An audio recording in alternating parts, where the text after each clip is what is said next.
Don't worry about the West Bank. Israel's not going to do anything with the West Bank, okay? Don't worry about it. Is that your question? They're not going to do anything with the West Bank. Don't worry about it. Israel's doing very well. They're not going to do anything with it. Trump ने मुस्लिम देशों को पक्का promise किया, मगर उनके भरोसेमंद देश कहे जाने वाले ही यकीन करने को तैयार नहीं, खासकर सऊदी अरब, जिसका इजराइल के फाइनेंस मिनिस्टर ने मजाक उड़ाया। सऊदी अरब के प्रिंस मोहम्मद बिन सलमान को बेजलेल स्मोट्रिच की कही बातें चुप गई हैं।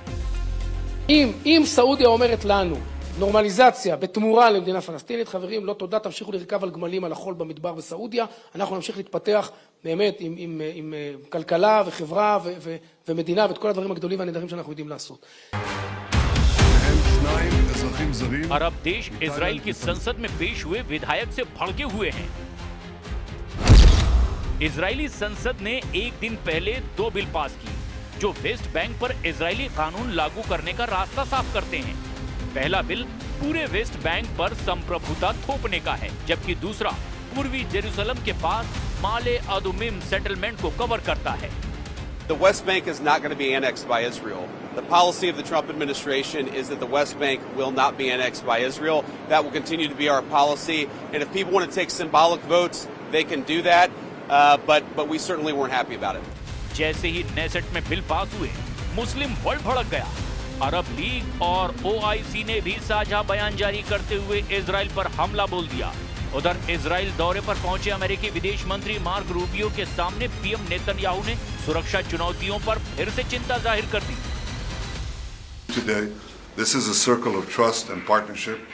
You've been an extraordinary friend of Israel, and now we face days of destiny. We want to advance peace. We still have security challenges, but I think that we can work together, and by working together, both address the challenges and seize the opportunities. And there are plenty of both. PM Netanyahu के साथ meeting के बाद mark Rubio ने Hamas को हथियार छोड़ने की चेतावनी एक बार फिर दोहरा दी है। इजराइल के प्रधानमंत्री हमास के बंधकों के शवों को सौंपने की मांग भी कई बार कर चुके हैं। इसमें हमास की तरफ से हो रही देरी को वजह बता करके इजराइल वेस्ट बैंक मिशन में जुट गया है। वेस्ट बैंक की अहमियत क्या है, जरा इसे भी जान लीजिए।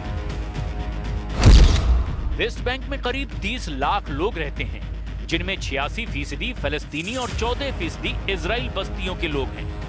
वे अपने अपने समुदाय में रहते हैं और उन्हें एक दूसरे से कोई मतलब नहीं रहता।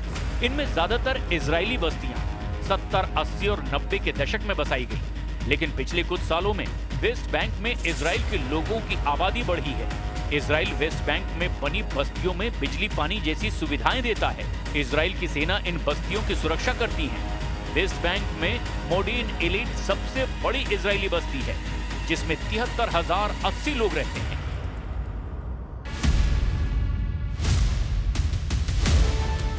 इजराइल ने अगर वेस्ट बैंक पर भी कब्जा जमा लिया तो फिलिस्तीन देश के लिए कोई जमीन नहीं बचेगी। इजराइल ऐसा करने के लिए सभी कोशिशें करेगा, क्योंकि नेतन्याहू पहले ही कह चुके हैं कि इस धरती पर फिलिस्तीन नाम का कोई देश वो बनने ही नहीं देंगे। पीएम नेतन्याहू ने गाजा युद्ध को मुक्ति युद्ध का नाम देकर के खतरनाक संदेश दिया है। בימי מבצע עם כלבי נגד איראן הדגשתי את הייעוד הנשגב שנטוע במורשתנו עם כלבי יקום. כך באשר למערכה כולה, זוהי מלחמת התקומה של עמנו כהמשך ישיר למלחמת העצמאות. אנו גם עומדים לפני חלוקת עיטורי גבורה וצל"שים לחיילינו ומפקדינו הגיבורים. כפי שהיה במערכות צבאיות קודמות, עיטורי המערכה הנוכחית יישאו את השם הרשמי.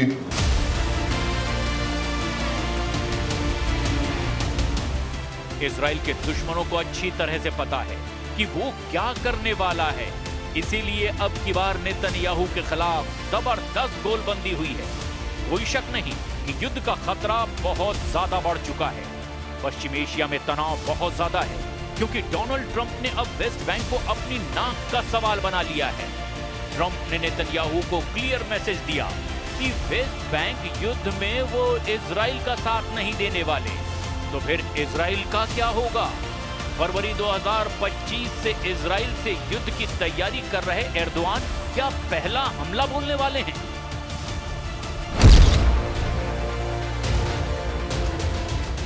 नेतन्याहू के लिए युद्ध का सबसे बड़ा फ्रंट अब खुल गया है, जिसमें इजराइल को 22 देशों की सेनाओं से भिड़ना पड़ सकता है।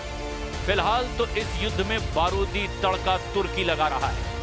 प्रेसिडेंट एर्दोआन हर दिन नए देशों को इजराइल के खिलाफ भड़का रहे हैं। गाजा पर ट्रंप के प्लान का खौफ दिखा करके एर्दोआन खाड़ी देशों में जबरदस्त वॉर प्लान पर आगे बढ़ते जा रहे हैं। एर्दोआन की गाजा पॉलिसी पर ज्यादातर देशों की सहमति भी है। मिस्र और जॉर्डन ने तो इजराइल के खिलाफ होने का ओपन ऐलान कर रखा है। मिस्र के राष्ट्रपति अब्देल फतह अल सीसी ने गाजा मुद्दे पर ही नेतन्याहू के खिलाफ मोर्चा खोला था और एक बार फिर दुनिया भर से समर्थन लेने के बाद इजराइल पर एक्शन लेने का प्लान अरब अलायंस ने बना लिया है। एर्दोआन के वॉर ट्रायंगल ने नेतन्याहू को फंसाकर युद्ध में हराने का रोड मैप तैयार किया। एर्दोआन इजराइल को 1967 के दौर में ले जाने की धमकी कई बार दोहरा चुके हैं। Bu itibarla 1967 sınırları esas alınarak başkenti Doğu Kudüs olan bağımsız, egemen ve coğrafi bütünlüğü haiz bir Filistin devletinin vücut bulması şarttır. Türkiye ve Malezya bu noktada çabalarını ve Filistin'e desteğini hız kesmeden Erdogan ने युद्ध त्रिकोण कुछ ऐसा बनाया जिसमें फंसा Israel पूरी तरह तबाह हो सकता है। वेस्ट बैंक में ट्रंप का वादा इजराइल ने जैसे ही तोड़ा, तुर्की इजराइल पर 3 तरफ से हमला करने का प्लान बना सकता है, जिसमें पश्चिमी छोर से अरब देशों की संयुक्त सेना इजराइल पर टूट पड़ेगी तो उत्तरी छोर से अंकारा से ऑपरेट होने वाली सेना और कमांडर जुलानी की फौज होगी। तीसरे फ्रंट पर यानी दक्षिणी छोर से इजराइल को मिस्र की लीडरशिप से चुनौती मिलेगी। इजराइल से टकराने से पहले तुर्की जबरदस्त हथियार खरीद शुरू कर चुका है। एर्दोआन ने कतर से सेकंड हैंड यूरोफाइटर जेट खरीदने की डील पर जोर लगा रखा है। वहीं ट्रंप से तुर्की F-35 फाइटर जेट की डिमांड बार बार दोहरा रहा है। पुतिन से S-400 खरीदने पर एर्दोआन को अमेरिका ने F-35 प्रोग्राम से बाहर फेंक दिया है, मगर अब एर्दोआन ने ट्रंप से दोस्ती गांठ ली है। कतर पर इजराइल के हमले के बाद वो ट्रंप से F-35 की मांग करते आ रहे हैं। तुर्की को पता है कि इजराइल के पास अमेरिका के F-35, F-15 और F-16 फाइटर जेट का बहुत बड़ा बेड़ा है, जिसकी गांठ फिलहाल तुर्की के पास नहीं है। मगर अरब वर्ल्ड के पास सुपर पावर के सभी जंगी लड़ाके हैं। खाड़ी देशों में अमेरिका के सैन्य अड्डे हैं, जहां हर तरह के हथियारों की तैनाती है। खासकर अमेरिकी बम वर्षक विमानों का कोई जवाब किसी के पास नहीं है। खाड़ी में अमेरिकी सेंट्रल कमांड जब बहुत ज्यादा एक्टिव होती है तो फिर कई देशों में खलबली मच जाती है, क्योंकि सीक्रेट एयरबेस से लगातार रात में उड़ान भरी जा सकती है। रात में टेक ऑफ करने वाले ये विमान अमेरिका के सबसे खतरनाक लॉन्ग रेंज वाले बम वर्षक होते हैं।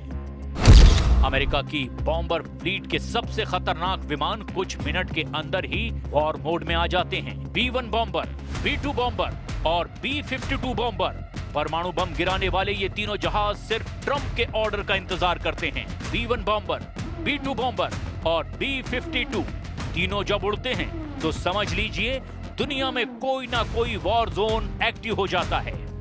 अमेरिका का सबसे पुराना लेकिन सबसे खतरनाक बम वर्षक B-52 जब ये रनवे पर चलता है तो और ज्यादा विध्वंसक नजर आता है। अमेरिका का B-52 32,000 किलो के बम लेकर उड़ता है। ये एक न्यूक्लियर बम वर्षक विमान है। 8 इंजन की पावर से उड़ने वाला B-52 दुनिया का सबसे पुराना और सबसे खतरनाक बॉम्बर माना जाता है। इस बमवर्षक विमान को अमेरिका हमेशा एक बहुत ही खतरनाक मैसेज के रूप में इस्तेमाल करता आया है। हालांकि अब तक ट्रंप सिर्फ इजराइल के हक में उसके दुश्मनों को अपने हथियारों से डराते रहे हैं, मगर वेस्ट बैंक पर उनका रुख नेतन्याहू से बिल्कुल अलग है। ट्रंप चाहते हैं कि गाजा समझौता किसी भी सूरत में बरकरार रहे, लेकिन इजराइल के इरादे खौफनाक हैं। वेस्ट बैंक में इजराइल डिफेंस फोर्स की एंट्री युद्ध की आग भड़का सकती है, और अगर ऐसा हुआ तो समझ लीजिए कि पश्चिम एशिया से शुरू होगा ऐसा बड़ा युद्ध जो यूक्रेन की जंग से भी खतरनाक होगा, जिसे रोकना ना ट्रंप के बस की बात होगी, ना खामनेई और ना ही एर्दोआन की। एक नया वॉर जोन वेस्ट बैंक से निकलकर इजराइल में बन जाएगा, और फिर वर्ल्ड वॉर का खतरा भी मंडराने लगेगा, जिसमें एटम बमों का धमाका भी हो सकता है।